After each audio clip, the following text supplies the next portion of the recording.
you can see how much you can have a direct effect. And just by doing it smart, you can actually have a huge impact. Imagine having an impact on a charity. You got them a grant. That's huge. The way that you're laying it out, it almost seems like it's dumb to not be doing this as a part of your business. Obviously, there's costs associated with, but it's at least something to test, given that there's such a large component of literally free traffic and attention and leads that you're going to be generating as a result. All right, Roderic, welcome to our VidTel podcast. Thanks for joining us. Yeah, of course. Yeah, we just were chatting for quite a while before we went live here, but one of the things that I know a lot of people, entrepreneurs and people, who've been fortunate to have some level of success that comes up a lot is, how can I give back, right? And how can I do it in a way that is, true to my own intentions, true to my values, and also that's going to have an impact. And we're going to get into some really tactical stuff that I think that comes from your world that you've discovered around AI and VSLs, for instance, and also actually getting Google to give you money, like a significant amount of money for advertising in terms of Google ad grants. About $120,000 worth of ad spend every year. So talking 6 figures of free ad spend from Google. We're going to talk about all that, but want to start here, which is, I know in your conversations, a lot of people want to give back. All this ties together, by the way, for everyone listening. People wanting to give back and kind of struggling with cutting a check to some charity. What kind of conversations have you had around this with entrepreneurs? Yeah, so I actually started working with NGOs trying to solve my own problem. I think at the end of the day, we're all trying to solve something, within us, right? And so my problem immediately after my divorce about 2 years ago was, what am I actually doing here? I was doing Facebook ads. At the same time, there was that whole sort of outcry about the Instagram effect on teenage women, teenage girls, I should say, and depression and self-harm and all that. And I've got 2 little girls. And so that just turned me right off sort of the corporate world. And I was determined to work for an NGO or start an NPO or do something. And so I kind of muddled around for about 6 months, mainly talking to actually NPO people. And at the end of the day, they're really nice people, especially in France, but they really are just there to collect a check, I felt. And I thought this is really ironic because the business people I know, including yourself, and we've known each other a while, there's always that deep desire to do something else, but no idea how to do it. So at that point, I had the same sort of idea. I was like, well, hang on. If I can't, there's no way I can bring these NPOs into the marketing world and teach them lead gen. I mean, they're never going to get it. And so I started moving more towards the entrepreneur and seeing how we could perhaps make them into a social entrepreneur. The problem that kept coming up that I paid most attention to is this idea that I want to give back, but I'll do it when I'm a millionaire, when I'm 60, that's the time to do it. But it doesn't stop that niggling feeling, I think, inside of us all to actually do something. Mm-hmm. Mm-hmm. And so that was the main sort of feeling was, I don't have a vehicle, therefore that's going to take time and money. I'd love to give back, but I'll do it later, kind of thing. And also the problem that you said, which is, entrepreneurs are innately productive and effective people. So we kind of hate the idea of throwing money at charities. I'm wondering if you could talk about that. How does that whole process work?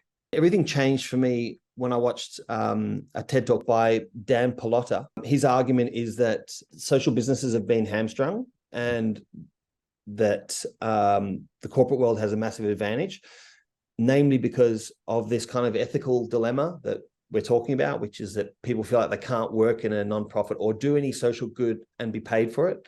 So there's kind of this feeling like either I'm digging a well in Angola as a poor volunteer, or I'm going to be like a Facebook tech executive and make a ton of money, and to hell with charities. And I just think that social entrepreneurship is that actual middle ground where you can actually solve both problems. There's always going to be 10% of people who are disadvantaged.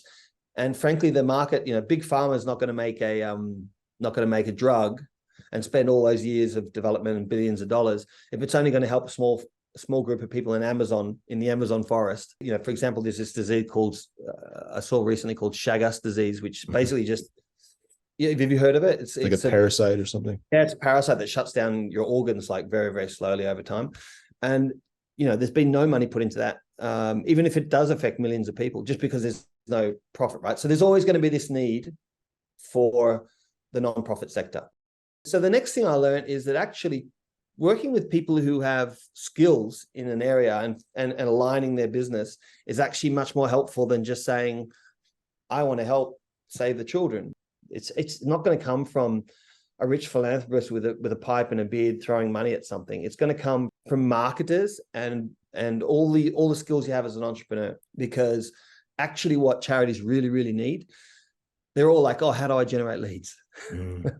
So your community and the people I work with are really, really good at that stuff. Or if it's not specifically digital marketing, it might be just the business acumen they've gathered over years and years of being professionals, being entrepreneurs. So that's where the pieces come together. That's super interesting. I mean, it's crazy that in the end, it is a leads and closing situation. It's all the same. Like everyone has the same problems. We've got a guy in Malaysia who basically teaches like aspiring entrepreneurs who come from underprivileged backgrounds, who want to learn lead generation skills or whatever. So he gives away this 4-day, he got the grant from us. He gives away a 4-day course, all that stuff that you've developed over the years that you kind of hold close to your chest, like, you've been building these programs and it's like, I can sell it for $1,000 or whatever. We actually ask the entrepreneurs, and this is the social entrepreneur part, to just give that away. And there's a ton of strategies, but all of our clients have an alignment with their business and the social good. And that's really the key to what we developed, is that it's completely aligned, and therefore you can have shared leads. Does that make sense? So So what does that look like just from a funnel structure perspective? Let's say for the sales course, for instance. So if you do sales closing, that's your thing. Well, guess what?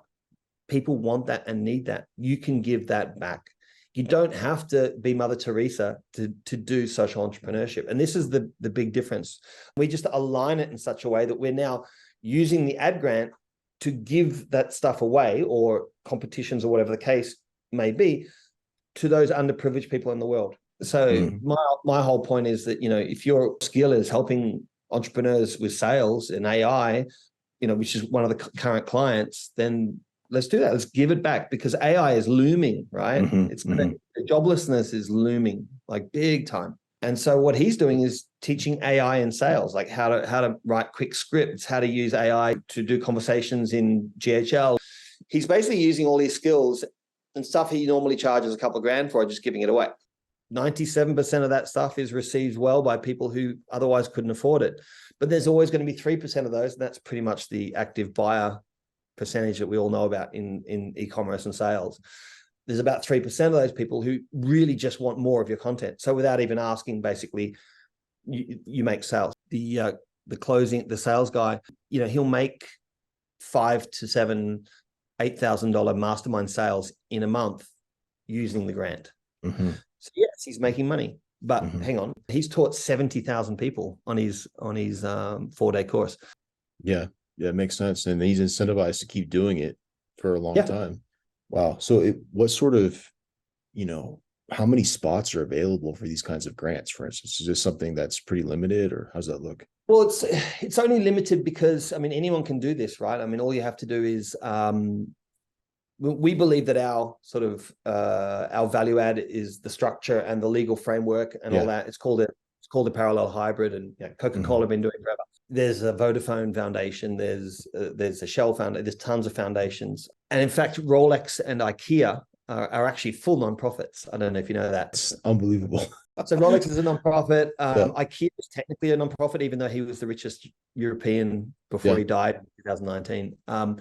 But so this parallel hybrid idea has been around forever, like 30 years now. And it's basically the social entity helping the business entity. But if you want to do it, you actually can. You need to get an IEN number. You need to have, it's a lot harder in the States, basically. So you have a 501c or B, I think, right? So it might take you 18 months because of COVID. The reason, I just live here, right, in France, but a lot of people call it it's kind of like the Silicon Valley of NPOs. So the bar is much lower here. You have to speak French, of course, if you want to do it here. And there's a few hurdles, but That's so interesting. Because I know several French entrepreneurs, and I've heard that starting an actual business is quite hard. There's so much bureaucracy in France. Yeah, look, an NPO is not easy here either, right? But it's a lot easier than waiting 18 months. You have to have a board, I think, for a charity. I've heard that. you have to have tax exemption status. You don't need that here. Okay. So the bar is lower. Mm-hmm. You just have to know sort of how to do it, right? Got it. And that's what we help entrepreneurs do in Mm-hmm. order to become social entrepreneurs. Wow, that's crazy. And so what you're saying is basically these structures that you help people set up then allow you to have an actual business that generates solid profit and also is having a massive impact in the world. Basically, we give them the tools to be able to go, okay, I want to give back. Now I've got a vehicle to do it. So basically we're running $10,000 worth of traffic to a VSL, and then people are getting their webinar leads through that. And then as long as that content is free, the webinar that they do or the workshop completely free, this is higher level stuff, because even if you were to get your own NPO or charity in America, you're looking at thousands of dollars, right? So it's not for beginners, basically. But if someone's already got a viable offer, they can totally get the grant. But yeah, there's a few steps involved. Understood. And that's where you and your team come in, I'm sure. Yeah, we set them up with a grant and run it for them. But the main thing is that the strategy is what guides them. The good thing about Google search ads is it is the closest thing, I think, to set it and forget it. I know you do a lot of YouTube ads. Is that the same or? No, unfortunately, no. At least that people keep coming back for that. But yeah. So what I was going to say, sorry, I got slightly distracted, is our social entrepreneurship part is that when an entrepreneur comes to us and set up their NPO and everything, go through the paralegal work and all that, once that's done, part of the deal is that we actually insist on giving them a buy one give one to a charity of their choice. Wow. So it's kind of like Tom's Shoes. I don't know if you remember that old campaign. Yeah. Tell us more. Yeah. Well, so walk us through the Tom's Shoes. Super famous campaign going back 15 years in the States. I think they still do it. We actually have a client now who is doing the same thing, and it's actually they actually do shoes specifically for people with wide feet. So they're actually helping people with wide feet with all their content. Here's some hygiene advice and all that sort of thing, and then they give away a pair of shoes to someone in need. So Tom's Shoes was this great idea of, for every pair of shoes you buy from us, we'll give to someone in need. And we do exactly the same thing. We do work with an amazing Indian charity that helps to empower women with employment. So, India had 33% women in the workforce 10 years ago. Now they have 23. So it's actually getting worse. Wow. Right. So we help them. That's completely a charity. We do that pro bono. We don't charge them a cent. So effectively, when you said paying it forward, that's what it is. These entrepreneurs kind of pay their indulgence, which is, the old Christian way of looking at it. They pay for their sins. We take a lot of that money and we just put it straight into helping charities. So you see how it really is paying it forward. Is there any limit on what the amount of people or companies that Google will apply this grant to, do you think? You have to prove that you're doing good, right? So that's where writing the mission and the vision and the alignment strategy all comes in. None of this is exploitative. We really are creating social entrepreneurs who, yes, they gain with leads, but they're still doing a lot of good. If you've got something to give away, then it's perfect for you, especially if it's an info product, because it costs you nothing to give away. Right. And so it's not only underprivileged people, right? It's just giving it away, which is the point. So as long as Google deems you as doing social good, there's no limit. And you can have multiple brands. Yeah. Wow, that's crazy. One of the parts of this which is interesting, is that you can totally retarget as well. You can put your Facebook, LinkedIn, Google Pixels, and then you can actually do paid traffic as well.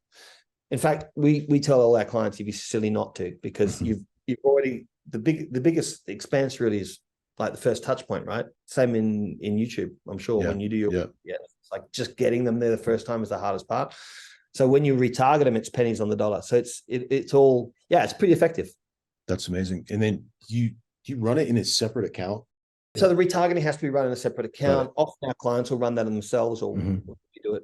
We've got a bunch of partners. We actually work with a guy who had the first SEM agency in the world.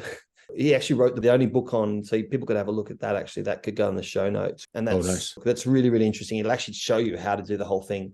That's so cool. So, bro, just jumping out to something totally tactical, this AI VSL situation, how's that working for you? That's super interesting. Yeah, and that's just me being a marketer. That's nothing really social. Always experimenting. But always experimenting. Making the good happen with cool stuff. So one of the best things about the ad grant is that it's free, right? So you can test traffic. So yes, you're testing it for social good, but at the same time, because you're aligned, so why not test all the time? Because every day that you're not running ads, you're losing $329 of free advertising. So at midnight, you just lost another 329. So there's no point like building everything out and going, okay, we've got a budget for $300, let's test it. We just keep testing. Not only do we make AI VSLs and we use video avatars, meaning it is an AI video of a guy talking, and the voice is AI generated. So using heygen.io, I think, or AI, and then using 11 Labs for the voice and putting them together, which makes it incredibly fast and efficient because you don't need the client to actually read out the script. But not only that, we do interactive videos. So imagine you've got a 5-minute sort of, VSLs can be 45 minutes, but we do 5 minutes and we break it up into 5 parts. So you've got the lead in, you've got the intro, the pitch, and then you might have the sort of the test, the social proof, and then you'll do the closer. And so instead of doing the first 5 parts, what we do is we do the lead in, which is, you could call the lead in the hook. It's just the extended hook for 30, 40 seconds. We do 3 hooks based on VSL.ai. Is this confusing or am I explaining it okay? I think people get it. Yeah. In VSL.ai, you'll go in there and you'll actually make three lead-ins based on the best VSLs ever written, right? So there'll be one which is kind of like this product versus that product, or the comparison nightmare. So there's all these different approaches on different subjects, and because he's got 20 in there, you'll choose like the best 3 that work. You can literally generate them all as an outline. You don't have to do anything. It's not perfect, but you get an idea, and then you choose the best 3. You take those, you leave the rest, and you just take the first part, the hook, and you just develop the first 3. It actually only takes an hour or so, right? You just, once you've done the first one, the other ones are really quick. You take those first 3, you put your AI avatars and a bit of B-roll, and now because the traffic is free, let's just run 3 funnels and just A/B test those. And that's huge because like you'll get 80% gains from the headline, right? So that's huge because if you can test the lead in on a VSL, you're miles ahead of anyone, because very, very few people have the resources to do that. But you can with AI, and you can with an ad grant because the testing is free. So what does that look like coming off search traffic? So you'll run some kind of search ad. What kind of search ads work well? And then what kind of landing pages to contextualize the VSL work well? I'm just curious about how all that fits together. Yeah, I mean, they're Google search ads like any other, right? You can't sell anything. I mean, it's important to note that, if you have a Google ad grant, you have to run the traffic to the nominated NPO, nonprofit website. You can't just suddenly send it wherever you want and stuff like that. So you have to be a little bit, you're still solving the same problems for people, right? We run a lead magnet that's killing it called the Power Pitch Pro, how to create a pitch in less than 3 minutes. And that's killing it. And then we'll run them to a VSL where it says, hey, now that you've got that AI tool, and it's going to be amazing, check it out here in the video, like you should definitely use it. But did you know that sales is much more than just a pitch? And then the VSL goes on. And that might be the lead in, and we'll try another lead in, which could be something a bit different. And we'll test those 3 lead-ins. This is the stuff that's, I think, pretty hot right now, especially interactive video, because it allows you after 1 minute to cut it off and go, would you like to continue? So you've got the yes ladder, and you've got that whole micro commitment thing going on. And then you can just send them straight to the opt-in, right? You don't have to do the set part 2, part 3, part 4, the 4 minutes there. You don't have to actually edit because you're just testing the lead in. Got it. So you're running that VSL after so you have like a lead gen landing page for, say, I would start with the actual landing page. The opt-in. I think that that level of being able to synthesize things and just identify opportunities, and then actually know how to allocate your limited bandwidth and resources towards those opportunities. I mean, I don't see AI doing that right now. A quick technical question or legal question. So these leads you generate, so let's say they're for your NPO. And then you have an actual LLC or whatever. Can you co-reg these leads? Can you co-register these leads? Look, co-reg is just a really good way of saying it. I just call them shared lead gen, right? The reality is that once it's in GHL, Go High Level, or once it's in ClickFunnels, or once it's in Get Response, they're yours. And you can then send those emails. Yeah, for sure. So GDPR wise, there's no real issues. No, there's 0 issues. No, it's exactly the same. There's no difference.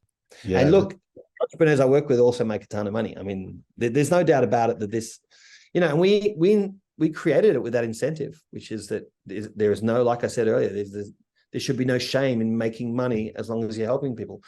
I mean, who cares where Bill Gates' heart is, given all the money he's given back? You know, I think I said to you earlier, like, when was the last time you gave away 10, 15% of your gross wealth? Yeah.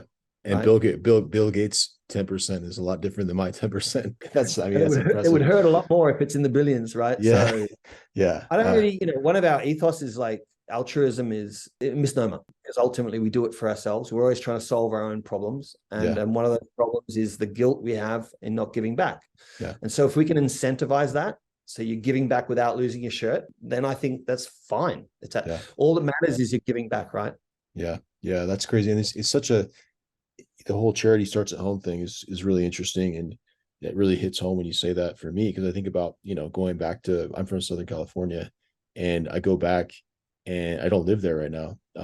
But whenever I go back, I see you have countless hundreds, thousands of Americans living under freeways. You're not talking about like people displaced from civil wars somewhere remote to the West. We're talking about, where's their American dream? And I think, like you're saying, if you have these aspiring entrepreneurs in the Rust Belt of America, and they're all of a sudden they're making some cash, they're spending it in their community, and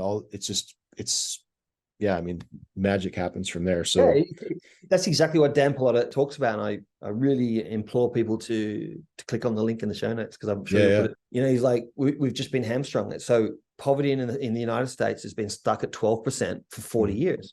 Like, why is there no cure for cancer? Why is it not working? It's because it's almost this taboo. Like, you cannot earn money if you're helping people. It just makes no sense, because anyone who's got the talent, or the high flyers, they're just going to go straight to McKinsey and Facebook and Google, because they're like, I'm not prepared to give up, helping my family and making good money, because they think it's binary. You're either rich and capitalist, or you're socialist and poor, and it's just not true. There is a middle ground, and that's really what this whole thing is about. Yeah, and I think it's really interesting too, because I don't know that much about big NPOs. I know like the head of the Red Cross makes close to $500,000 a year, which, running an organization like that, you better be cream of the crop. Otherwise you're going to run it into the ground, right? Well, see, it's a really good point you made. I did not know that statistic.